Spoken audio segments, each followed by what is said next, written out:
이 시각 헤드라인 뉴스입니다. 뉴욕 증시는 벤 버냉키 연준 의장이 3차 양적 완화 조치를 시사하는 발언을 하면서 한때 1% 이상 올랐지만 피치가 그리스의 국가 신용 등급을 또 내렸다는 소식에 상승폭을 많이 줄였습니다. 다우지수는 0.36% 올랐습니다.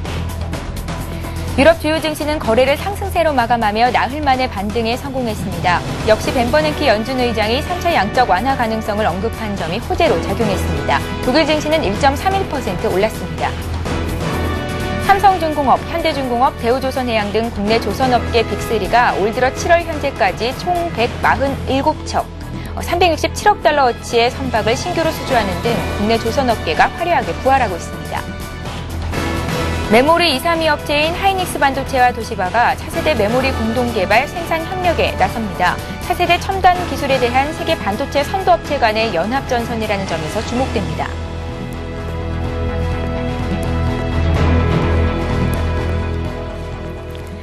시청자 여러분 안녕하십니까? 굿모닝 대박 예감 3부 시작합니다. 밤사이 마감했던 뉴욕 증시와 어제 우리장 점검을 해보고 오늘장 꼼꼼한 실전 투자 전략자 드리는 시간인데요. 오늘의 대박 전략 역시 김성남 대표, 정태근 전문가 자리에 모셨습니다. 안녕하세요. 네, 반갑습니다. 예. 코스피가 반등을 했습니다. 어제는 그런데 개인들이 장을 이끌어주는 하루였는데요. 외국인과 기관은 동반 매도를 했었죠. 외국인은 전기 전자업종을 많이 팔았고 외국인들이 화학과 운수 장비를 많이 팔았었고 기관 쪽에서 전기 전자업종을 매도하는 움직임을 보여줬었습니다. 어제 외국인과 기관이 사고 팔았던 종목부터 정리를 시작해 보겠습니다. 네, 어제 시장에서 외국인과 기관이 매도한 종목들을 살펴보도록 하겠습니다. 자, 먼저 외국인부터 살펴보도록 하겠는데요. 자, 외국인들은 삼성전자, 그리고 LG화학, LG, 신한지주, NHN에 대해서 매수를 했습니다. 보통 이 종목들이 좀 많이 조정을 받았던 종목들이고 가격적인 부분에서도 조금은 매력적인 그런 가격대에 있는 종목들이 아닌가. 그래서 저가 매수에 좀 추진하는 게 하는 것이 아닌가라는 좀 생각이 들고요. 반면에 기관은 기아차, 대림산업, SKCNC, NC소프트, 효성, 그러니까 5종목 모두 어제 상승세가 상당히 좋은 종목입니다. 그래서 기관은 상승세를 이끌어내는 그러한 흐름들을 어제도 좀 나타낸 것 같습니다. 자, 반면에 매도한 종목들도 살펴보도록 하겠습니다. 외국인은 대림산업, SK텔레콤, 하나케미칼, 하이닉스, 대우조선해양에 대해서 매도를 하는 형태를 보였고요.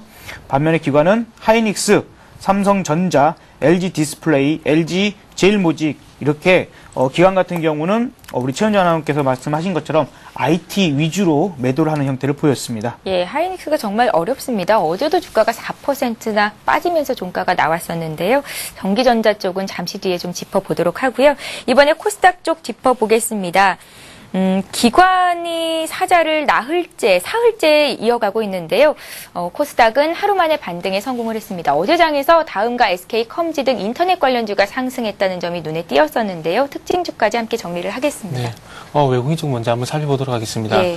금액 기준으로 봤을 때 외국인 쪽에서는 다음, 보영 성우 아이텍, 그래서 보령 메디앙스, JNK 히터 순으로 매수를 했고요. 기관 쪽에서는 성광밴드, 네오위즈 게임즈, 시젠, TK케미칼, 셀트리온 순으로 매수를 했습니다. 전일 코스닥 시장 같은 경우에는 코스피 시장이 좀 반등을 하면서 두심이 호전이 되면서 또 그리고 기관이 매수에 나서면서 하루 만에 또 상승 마감을 했습니다. 그래서 4.34포인트 상승한 494.97포인트를 기록을 했습니다. 특징 테마와 종목을 한번 살펴보면 전일 같은 경우 스마트 그리드 테마주가 좀 강세를 보였습니다. 정부의 스마트 그리드 표준화 계획 발표 그리고 포스코 건설의 스마트 그리드, 스마트홈 사업 실증 소식으로 옴니시스템 그리고 누리텔콤이 상한가에 또 마감하는 모습을 보여줬습니다. 특징주 같은 경우에는 전일 나이백이 신규 상장을 했습니다. 의료정밀기기를 생산하는 바이오 업체고요. 그래서 상장하고 난 뒤에 빠르게 상한가에 또 진입을 하는 모습을 보였지만 다시 한번 또 급락을 하면서 또 하한가 마감을 하는 모습을 또 보여줬습니다. 예. 자, 이제 오늘 국내 증시에 영향을 미칠 만한 글로벌 증시 마감 소식과 함께 이슈들 체크를 해보겠습니다. 미국 증시가 반쪽짜리 상승이었다, 조금은 아쉬웠다라는 평이 나오고 있는데요. 벤 버냉키 연준 의장이 추가적인 경기 부양책을 펼칠 수 있겠다라는 발언을 하면서 장 초반에 다우 같은 경우에 1% 이상 올랐는데 또 피치가 그리스의 국가 신용 등급을 강등시킨 영향을 받아서 상승폭을 줄이는 움직임을 보였었죠. 미국과 유럽 쪽 정리하겠습니다. 예, 일단 그 유럽 쪽도 그렇고 미국 쪽도 그렇고 참 사건이 좀 많은 예. 것 같습니다. 새벽에 좀 정리를 하려니까 상당히 복잡한데. 자고 일어나면 주가가 빠져요. 예. 유럽 증시 같은 게 하락 출발했습니다. 그래서 전일 무디스가 아일랜드의 신용등급을 강등한 영향으로 인해서 좀 하락 출발을 했습니다. 하지만 그 중국의 그 GDP, 산업생산 지표가 긍정적으로 발표가 되면서 경기 회복에 대한 경기 둔화에 대한 우려감이 좀 해소가 되면서 또 바로 또 상승 전환하는 모습을 좀 보여줬습니다. 예. 아일랜드를 비롯한 악재 그리고 중국으로 비롯된 호재가 조금 계속해서 영향을 미치면서 상승과 하락을 좀 반복을 하는 모습도 보여줬습니다. 그렇지만 좀 상승폭을 좀 확대를 하는 모습을 보여줬었고요. 그리고 하지만 방향성을 잡지 못하던 유럽 증시 같은 경우에 미국에서 들려온 호재성 소식으로 해서 상승 마감을 했습니다. 그러면서 상승폭을 상당히 확대를 하는 모습을 보여줬습니다. 벤 베르낭키 의장이 필요시엔 추가적인 부양책을 할 수 있다는 발언이 급등 마감을 하는 또 원동력이 됐습니다. 그러면서 업종별로 봤을 때는 중국의 GDP 성장 영향으로 인해서 원자재 관련주가 강세 보였고요. 하지만 은행업종 같은 경우에는 그리스에 대한 그런 우려감이 계속해서 작용을 하면서 반대로 또 하락하는 모습을 보여줬습니다. 그래서 유럽 증시 같은 경우는 결국에 상승 마감을 했지만 조금 악재와 호재가 혼재가 되면서 결론적으로는 조금 방향성을 잡지 못하는 모습을 보여주게 됐습니다. 오늘은 조금 유럽 쪽보다 미국에서 들려온 소식들이 상당히 많습니다. 그래서 미국 쪽을 한번 살펴본다면 미국 증시는 상승 출발했습니다. 중국의 2분기 GDP가 호전을 보이면서 호재가 됐고요. 그리고 개장 전에 발표된 6월 수입 물가 지수가 예상치를 하회를 하면서 또 긍정적인 영향을 미쳤습니다. 그래서 상승 출발하고 난 뒤에 미국 증시 같은 경우에는 버냉키 회장이 필요시엔 추가적인 부양책을 추진할 수 있다는 그런 발언으로 인해서 150포인트까지 상승폭을 확대하는 모습을 보여줬습니다. 그래서 이런 영향으로 인해서 조금 상승 마감하지 않겠나 이렇게 예상을 했었는데 장 후반으로 가서 상승폭을 축소를 시켰습니다. 좀 안 좋은 소식이 나왔습니다. 피치가 그리스의 신용등급을 3단계 하향시킨 것이 악재가 됐고요. 그리고 무디스가 미국의 신용등급을 하향할 수 있다는 경고가 나오면서 상승폭을 다시 확대시켰던 상승폭을 도로 깎아먹으면서 마감을 했습니다. 그나마 다행이라고 할 수 있는 부분은 상승 마감했다는 부분은 좀 긍정적이라고 말씀드려야 될 것 같습니다. 그래서 어제 미국 쪽에서 나온 소식들을 하나씩 조금 말씀을 드리자면, 먼저 화면을 조금 보면서 벤 버냉키 의장의 의회 증언 내용을 좀 보면서 말씀 좀 드리겠습니다. 예. 그래서 화면을 보신다면, 버냉키 의장은 어제 하원 금융서비스위원회 청문회에 출석한 자리에서 경제 상황이 악화될 경우 3차 양적 완화를 실시할 수 있다고 밝혔습니다. 그래서 제가 그 내용을 말씀드리겠지만 화면을 보시면서 조금 내용을 들으신다면 좀 이해가 빠르실 것 같습니다. 최근에 경제 취약세가 예상보다 오래 지속되고 있고 디플레이션 위험이 다시 높아진다면 연준은 추가적인 정책 지원을 할 가능성이 있으며 몇 가지 방안을 검토하고 있다고 밝혔습니다. 그래서 거기에 대한 내용을 한번 살펴보니까 최근에 저금리 기조가 장기간 유지가 될 수 있다고, 제시가 될 수 있다고, 가이던스를 제시를 하거나 아니면은 또 한 차례 자산 매입, 제3차 양적 완화를 말을 하는 겁니다. 자산 매입을 실시하거나 또는 은행의 초과 지급 준비금 금리를 0.25% 낮추는 방안 등을 소개를 했습니다. 그래서 연준이 추가 완화 정책뿐만 아니라 다음 행보는 긴축이 될 수 있다고도 강조를 했습니다. 그리고 경기 전망에 대해서도 언급을 했는데, 앞으로 몇 분기에 걸쳐서 경제 회복세가 완만한 상태를 지속할 것으로 전망을 하면서 실업률은 점진적으로 개선이 될 것으로 예상을 하고 있고요. 그리고 인플레이션은 억제가 될 것이라고 전망을 하면서 초저금리 기조를 상당 기간 계속해서 유지할 것이라고 현재 밝혔습니다. 그래서 이런 내용으로 인해서 일단은 한국 경기 전망에 대한 부분도 긍정적으로 얘기를 했지만 추가 3차 양적 완화에 대한 부분이 호재가 되면서 상승폭을 확대시켰습니다. 그리고 어제 같은 경우 수입 물가 지수가 발표가 됐는데 이 부분도 그래프를 한번 보면서 말씀을 드리자면 미국 노동부 발표에 따르면 6월 수입 물가 지수는 전월 대비 0.5% 하락을 했습니다. 예상치인 0.6% 하락을 소폭 하회를 했고요. 소폭 상회를 했지만 하락을 했다는 부분에 조금은 긍정적인 평가를 좀 내리는 것 같습니다. 지금 그래프를 보시면 2.7%까지 올라갔던 수입물가 지수가 지금 현재 가파르게 하락을 하고 있습니다. 그래서 미국의 연준 같은 경우에 금리를 동결을 하면서 지금 현재 인플레이션 같은 경우에는 일시적인 현상이라고 얘기를 했는데 그런 부분에 대한 발언에 대해서 조금은 그 영향을 일단은 맞다는 것을 조금 반증한다고 좀 봐야 될 것 같습니다. 그래서 처음으로 그 수입 물가 지수가 하락 전환하게 되면서 오늘 저녁에 발표될 생산자 물가 지수 그리고 내일 저녁에 발표될 CPI 같은 경우도 조금 긍정적으로 발표가 될 것으로 판단이 되고 있고요. 그래서 인플레이션에 관한 우려는 조금 해소가 될 것이라고 판단이 되고 있습니다. 원유 수입 비용과 식료품 비용이 하락한 것이 큰 영향을 미쳤습니다.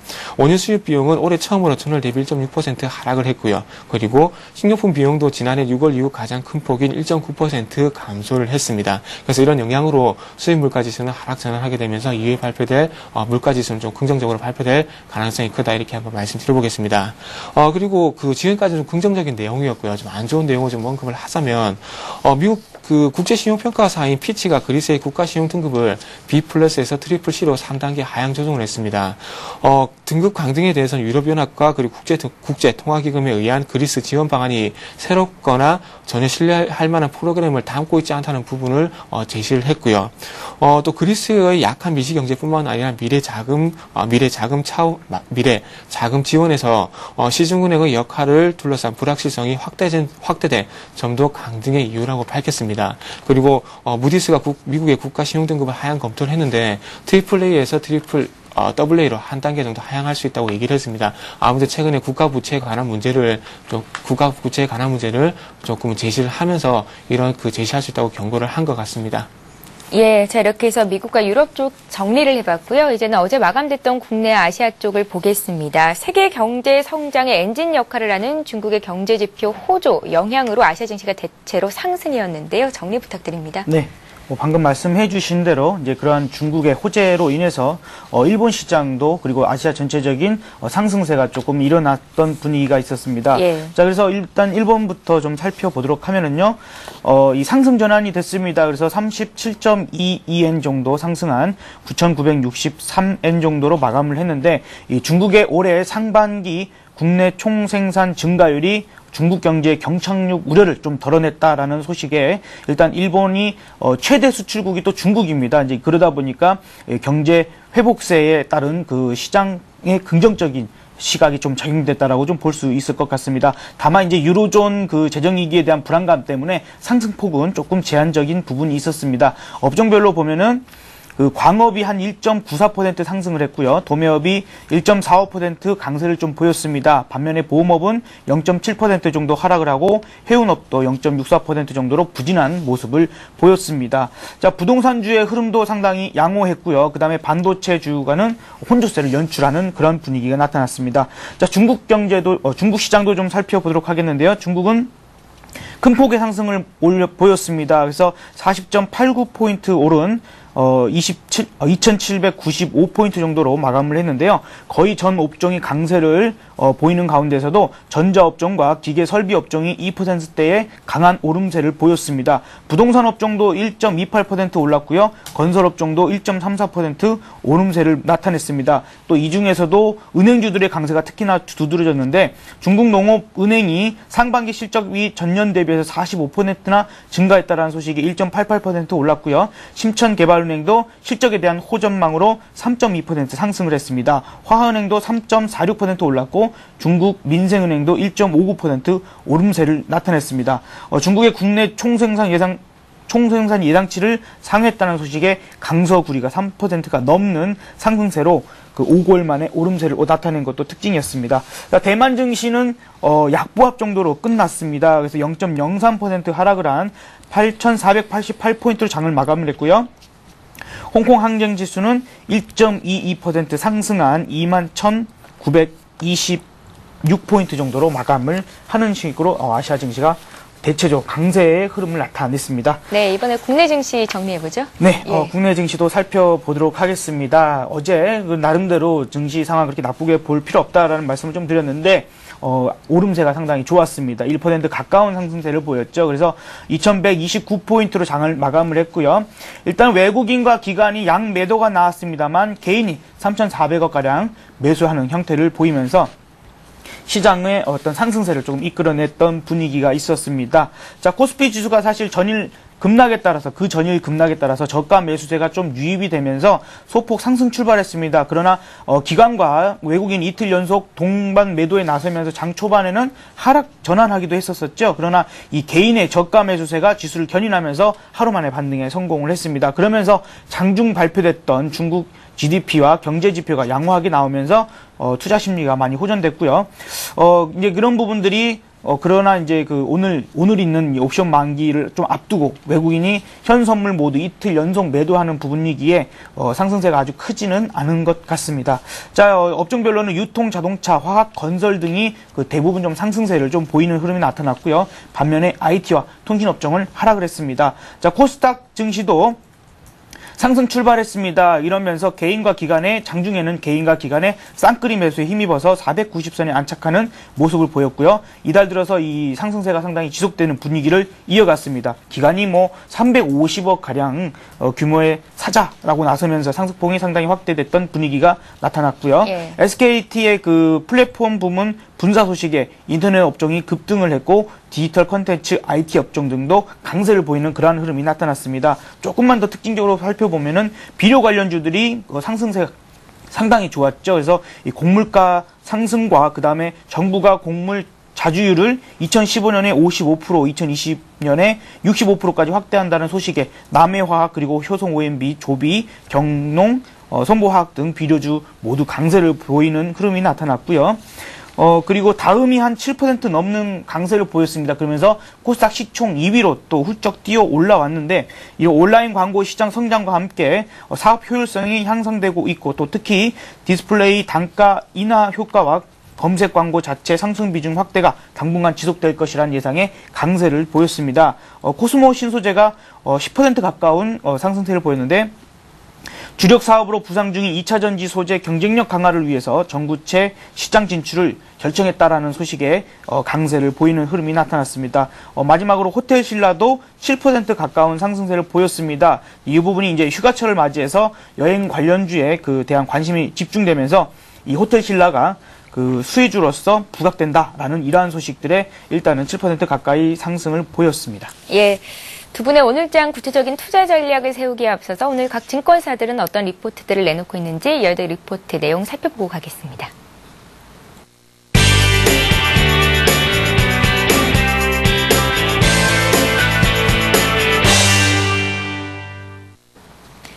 예, 각 증권사들 리포트 내용 들여다보도록 하죠. 오늘은 우리투자증권의 의견부터 보겠습니다.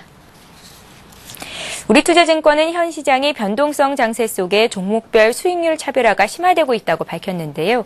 이에 중국 소비 관련주에 관심을 지속하자고 조언했습니다. 업종별로는 이익 모멘텀과 가격 메리트 측면에서 자동차, 조선, 증권에 관심을 가져보자고 의견을 내놨습니다. 한양증권은 국내 증시의 조정 심리가 장기화되지 않을 것이라고 전망했습니다. 그 근거로는 유로존 리스크가 완화됐고 또 가격 부담 역시 해소됐다고 밝혔는데요. 옵션 만기와 금통위 역시 이벤트 범주를 넘지 않을 것으로 전망했습니다. 이에 조정 시 매수 대응으로 자동차와 부품, 화학, 건설에 관심을 가져보자고 의견을 내놨습니다. 동양종금증권은 현재 코스피가 20주 이동평균선에 안착 확인하는 과정으로 전화위복이 될 수 있는 시점이라고 밝혔습니다. 이탈리아 증시 역시 반등 시도에 나서면서 국내 시장에 긍정적인 영향을 미칠 것으로 보이는데요. 불규칙한 반등 국면이 예상되며 업종별로는 화학과 운송장비, 음식료, 유통업종에 관심을 가져보자고 의견을 정리했습니다.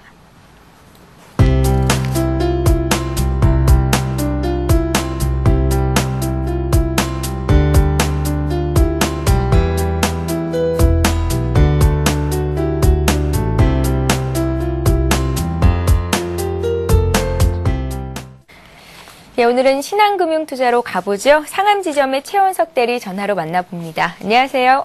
안녕하십니까? 예, 신한금융투자 의견 정리해보겠습니다. 네, 중형주의 반등 탄력에도 관심을 보자라는 제목으로 시작을 하겠는데요. 우선 이제 재정위기 우려감에 하락하던 코스피가 어제 보시면 이제 기력을 보였습니다. 이탈리아의 국채 발행의 화요일날 성공했고요. 그리고 달러 대비 유로화도 반등을 하였습니다. 코스피는 일단 뒤지 확인에 이어서 추가 반등을 시도할 것으로 보입니다.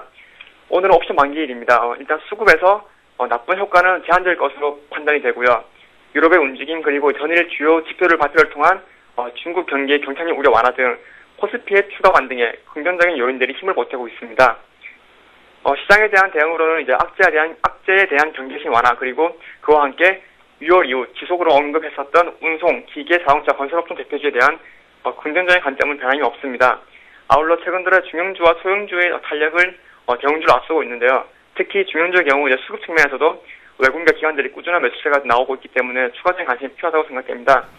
옵션 만기 오늘은 이제 지수의 추가 상승 및 제한적 매수가 우위를 볼 전망이고요. 따라서 저점 매수 전략을 취하시면 될 것 같습니다.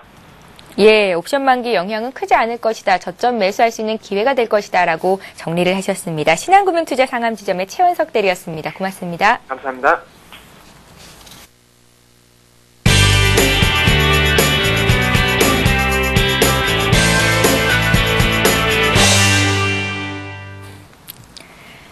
예, 계속해서 오늘의 대박 전략 이어가겠습니다. 지금 시각이 8시 21분을 막 지나가고 있고요. 개장을 한 40분 정도 앞두고 있는데요. 구체적인 투자 전략 세워드리겠습니다. 김성난 대표님. 네. 예, 오늘은 관망이라고 말씀을 하실런지요? 일단은 뭐 글쎄요. 저는 이제 주 초부터 월요일부터 그런 말씀 드렸지 않습니까? 예. 이번 주가 어떻게 보면 오히려 매수의 기회가 될 부분이기 때문에 오늘 같은 경우에 옵션 만기 때문에 좀 또 변동성이 생긴다라면 그런 것으로 인해서 그동안에 또 사고 싶었던 종목들 중에 이제 또 매수할 수 있는 기회가 되지 않을까. 물론 이제 항상 말씀을 드립니다만 한 번에 그렇죠. 이제 특히나 이제 어떻게 보면 장 자체가 돌아서 상승세로 간다라고 한다라는 것은 일단은 지수 관련된 그 덩치가 큰 우량주부터 먼저 간다라고 보는 게 맞겠죠. 그렇다면은 우량주 같은 경우는 뭐 급하게 한 번에 매수하실 필요는 없습니다. 분할적으로 접근해 보시는 게 좋겠고요. 일단은 뭐 밤 사이에 보면은 참 웃겨요. 요즘에 와서 그 뭐 무슨 미국의 그 신용평가사들이 무슨 두더지 게임하는 것도 아니고 증시가 고개만 들면 망치로 때리고 고개만 들면 망치로 때리고 이러는데 저 왜 그럽니까 도대체? 일단 이런 분위기가 억지로 조금은 또 증시가 올라가는 것에 대해서 일부러 좀 밀어내려고 하는 것은 아닌가라는 또 그런 의심도 조금은 듭니다. 그러니까 그전에도 보면은 금요일 같은 경우에도 지난 금요일에도 뭔가 증시가 이제 너무 어거지로 조금 올라가는 듯한 그런 분위기 속에 대해서 말씀을 드리면서 한번 조정이 올 거라는 말씀을 드렸고 그게 이제 또 급락이 또 한번 나왔지 않습니까? 근데 지금은 이제 저는 다시 이렇게 얘기를 하고 싶어요. 이제 그런 부분들은 오히려 이제 반대로 신용평가사들이 어쨌건 미국에만 있는 애들인데 이런 애들이 좀 어거지로 좀 나름대로 뭔가가 다른 것들을 좀 끌어내기 위해서 일부러 조금 그 상승세를 좀 둔화시키는 것은 아닌가라는 좀 생각이 들기 때문에요. 지금 이 유럽에 관련된 문제들이 이제 방금 그 신한 투자에서도 말씀을 해주셨습니다만 그런 문제들이 조금씩 완화가 되고 있고 해결되고 있는 부분들도 나타나고 있거든요. 그렇다면은 우리가 거기에 대해서 너무 큰 걱정할 필요까지는 없지 않을까라고 좀 보여집니다. 오늘 이제 옵션 만기이고 또 금통위 그 결정이 있겠죠. 근데 그러한 결정이 어떤 식으로 나든지 물론 이제 금리 결정은 좀 그냥 인상되지 않을 것으로 저는 생각을 하고 있습니다. 그래서 옵션 만기에 따라서도 무슨 베이시스 상황이 조금은 이제 상승세가 좀 둔화돼가지고 좀 축소가 됐습니다만 그에 따라서 프로그램 매도가 나올 수도 있습니다. 오히려 이제 그렇다라면 저가 매수에 나설 수 있는 그런 용기가 또 필요한 시점이 아닌가라고 좀 생각 들기 때문에요. 너무 큰 걱정을 하실 필요는 없다라고 좀 생각이 듭니다. 이제 문제는 이제 오히려 오늘보다도 그 이후에 외국인들의 지금 그 현선물 매도가 이틀째 연속 나오고 있거든요. 근데 이것에 대해서 계속해서 나올 것인가, 그렇지 않고 다시 변화가 생길 것인가에 대해서만 좀 관심 있게 보시면서 대응하시면 좋겠다. 그래서 지금은 어떤 저가 매수를 나선다라는 그러한 기분으로 좀 분할적으로 조금씩 매수해 해보시는 것이 좋겠습니다만 일단은 외국인들의 이러한 수급적인 부분에 변화가 생긴다면 그때부터는 조금씩 본격적으로 매수에 가담해보는 것이 좋겠다라고 말씀을 드리도록 하겠습니다. 외국인들이 지금 어제 같은 경우에도 좀 기존의 주도주 위주로 매도하는 형태가 조금씩 나오고 있거든요. 근데 이런 부분들은 그 이전에 10일 이상의 어떤 매수세가 들어왔던 부분과 그 다음에 어쨌건 지금 위기가 여러 가지로 좀 안 좋은 소식들이 나왔다가 또 들어갔다 나왔다 들어갔다 이러다 보니까 어떤 투자 심리 자체가 조금씩은 불안하고 감이 아직은 남아 있습니다. 그러다 보니까 어떤 그동안 많이 매수했던 부분들의 일부 안전자산으로의 어떤 변화, 요 정도로만 보시는 게 어떨까라고 좀 생각이 들고요. 그런 자금들이 좀 유럽계 자금일 확률이 높다라고 좀 생각이 듭니다. 그래서 그 부분도 지속적으로 아예 추세적으로 매도 전환될 것은 아니라고 좀 생각이 들기 때문에 그 부분만 좀 관심 있게 보시면 좋겠고요. 어쨌건 이제 이 이벤트가 또 지나고 나면 실적에 관련된 부분들이 크게 부각될 거라고 생각이 들고, 어제 말씀드렸던 대로 이 관련 자료가 그 샘플러스 홈페이지에 제가 올려놨거든요. 그래서 보실 분들은 좀 참고를 해보시면 좋겠습니다. 그래서 종목별로 그런 실적들을 또 확인을 하면서 그런 그 주식이 이제 앞으로 어쨌건 지금의 그 주가 밴드가 상당히 그 상단에 있는 부분입니다. 그래서 앞으로는 실적이 좋은 회사들만 지속적으로 상승할 수 있는 힘을 가질 거기 때문에요. 항상 그 이익이 많이 나고 매출이 증가하는 그런 회사들로 좀 관심 있게 보셨으면 좋겠습니다. 네, 김선환 대표께서는 오늘 좀 저가의 주식을 살 수 있는 기회가 될 수 있다라는 말씀을 하신 건데요. 정태근 전문가 같은 의견이신지 투자 전략을 여쭙겠습니다. 네. 저도 1차적인 관점에서는 좀 하락을 예상을 하고 있습니다. 그래서 어제 같은 경우 호재도 있었고 악재도 있었는데, 호재 같은 경우는 아시다시피 3차 양세 완화에 대한 언급이고, 그리고 악재 같은 부분은 피치 그리고 무디스의 신용 등급 경고에 관한 부분인데, 아무래도 장 후반 쪽에 나왔던 악재 때문에 좀 시장이 좀 흔들리는 모습이 나오지 않겠나 이렇게 예상을 하고 있습니다. 그래서 지금 오늘 그 시장 전략 같은 경우 1120포인트 지지력, 그리고 위쪽으로는 2140포인트 돌파를 한번 보자고 말씀드렸는데, 일단 시장이 만약에 상승을 한다면 아마 5일선이 있는 2140포인트까지 상승은 좀 가능하지 않겠나 이렇게 판단을 하고 있고요. 그렇다면 그 부분에서 5일선에 저항을 받을 가능성이 크다 이렇게 말씀드려보고 싶고, 시장이 조금 하락을 한다면 2120포인트의 지지력을 좀 테스트할 것 같은데, 그 부분도 조금 이탈할 가능성도 있다고 말씀드려야 될 것 같습니다. 그래서 두 가지 경우의 수를 두고 시장의 수급에 따라 좀 대응해야 될 것 같은데, 1차적으로 제가 드리고 싶은 말씀은 2120포인트의 지지력을 먼저 좀 테스트를 하자, 이 부분 좀 먼저 말씀드리고 싶습니다. 그래서 오늘 조금 좀 하락이 오늘 쪽에서는 좀 시장이 좀 하락하지 않겠나 이렇게 전체적인 의견을 한번 드려보도록 하겠습니다. 그래서 오늘 쪽으로 본다면은 조금 추가 상승이 제한이 되면서 변동성은 조금 적을 것 같다 이렇게 말씀드려야 될 것 같습니다. 오늘 아시다시피 금융통화위원회가 개최가 되고요. 그리고 옵션 만기일인데, 옵션 만기일 같은 경우에는 어제도 그렇고요. 그저께 같은 경우 옵션에서 풋옵션 소위 말하는 옵션 선물옵션 전문가들이 하는 얘기로는 대박이 터졌다는 그런 얘기를 하는데 1000% 정도 수익이 나왔다는 그런 변동성이 나왔기 때문에 이번 옵션 만기를 좀 잠잠하게 넘어가지 않겠나 이렇게 조금 예상을 하고 있습니다. 그래서 이렇게 변동성 확대 구간이 먼저 나왔기 때문에 오늘은 조금 잠잠할 가능성이 되게 좀 예상이 되기 때문에 변동성이 좀 적을 것 같다 이렇게 말씀드려보겠습니다.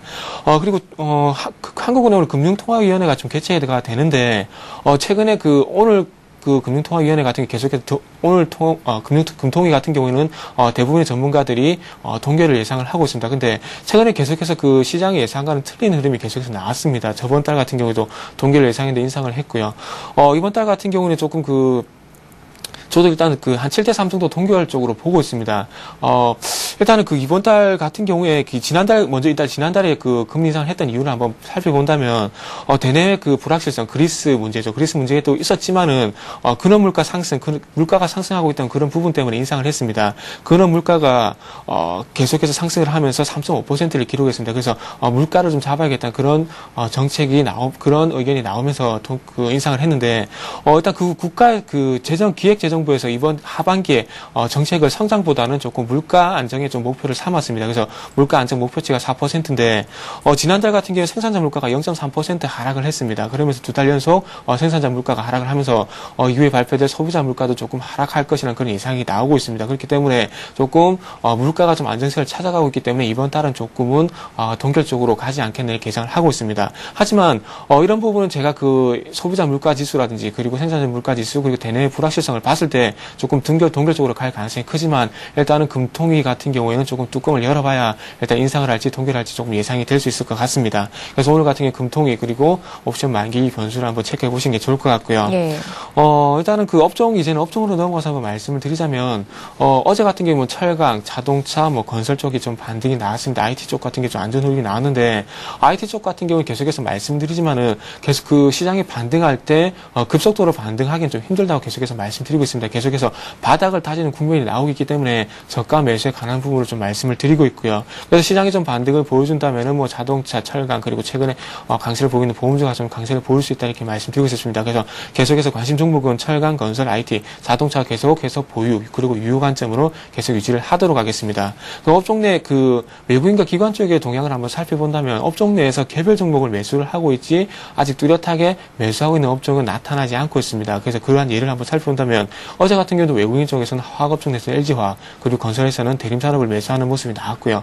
그리고 기관 쪽에서는 기아차, 현 자동차 쪽에서 기아차, 그리고 제가 잘못 말씀드렸네요. 외국인 쪽 같은 경우에는 그 은행업종에서는 신한지수 그리고 화학 쪽에서는 LG화학을 매수를 했고요. 그리고 기관 쪽에서는 자동차 업종 내에서 기아차 그리고 건설 업종 내에서는 대림산업을 매수하는 모습을 보였습니다. 그래서 주도 업종 어떤 업종 전체를 매수하는 것이 아니라 업종 내에서 긍정적으로 평가하고 있는 종목들을 매수를 하고 있습니다. 그래서 이런 부분 좀 참고를 하시고 아직까지는 주도 업종이 아직 나오지 않고 있다 이렇게 결론을 내드리겠습니다. 네.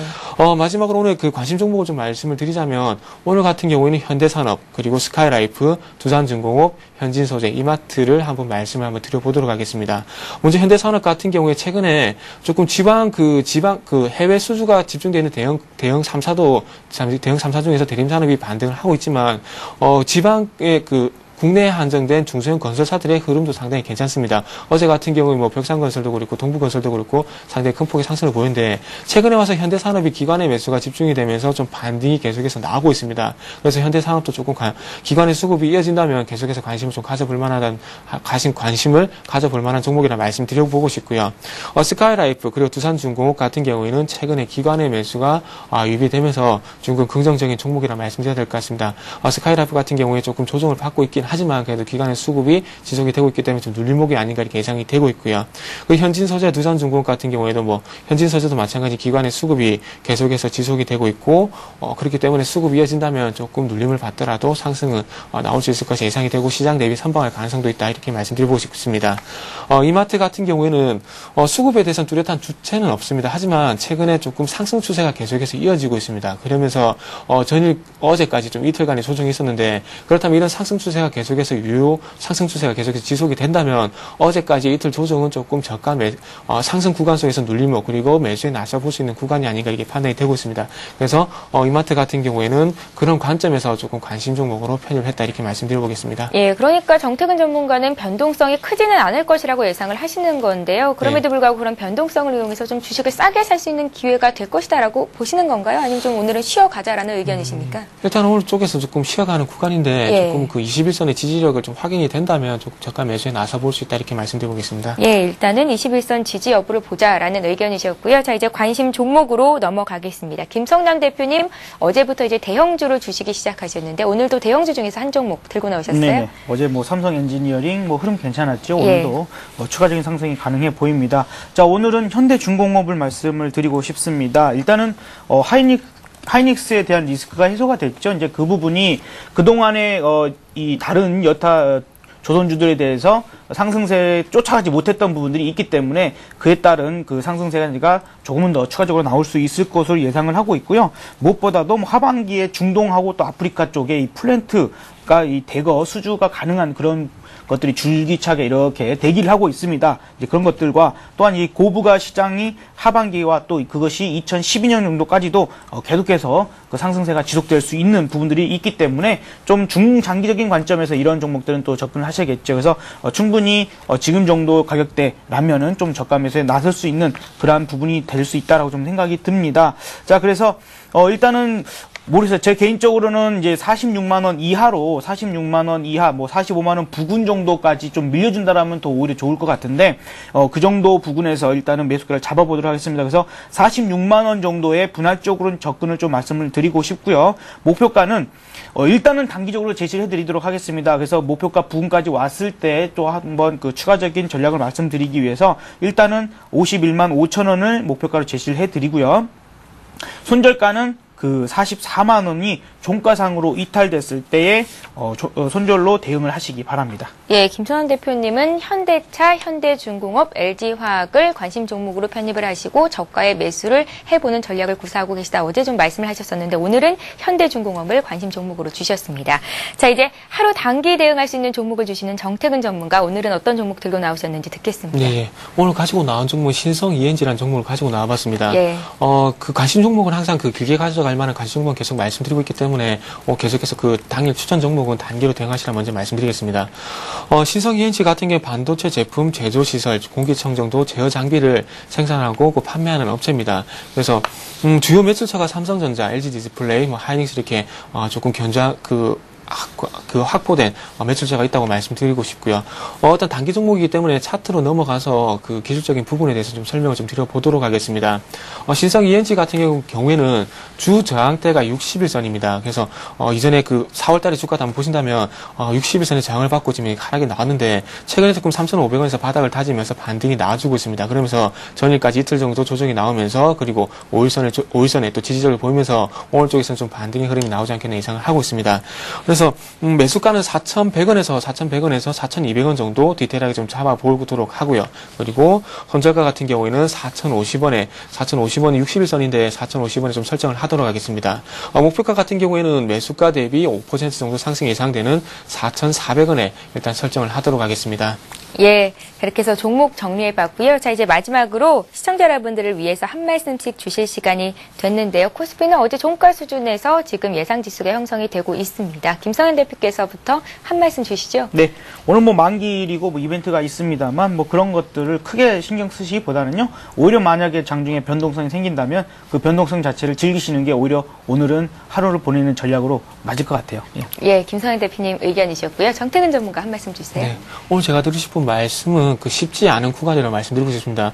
상당히 저도 마찬가지 시장이 어떻게 될지 하루하루가 너무 예상하기 힘든데, 예. 그렇기 때문에 개인 투자자분도 똑같지 않겠나 이렇게 말씀드려보겠습니다. 그래서 쉽지 않은 구간이기 때문에 조금 한 발짝 물러서서 조금 객관적으로 보는 시각이 필요하지 않나 이렇게 말씀드려보겠습니다. 예, 자, 이렇게 해서 오늘의 대박 전략 김성남 대표, 정태근 전문가와 함께 했습니다. 고맙습니다. 감사합니다.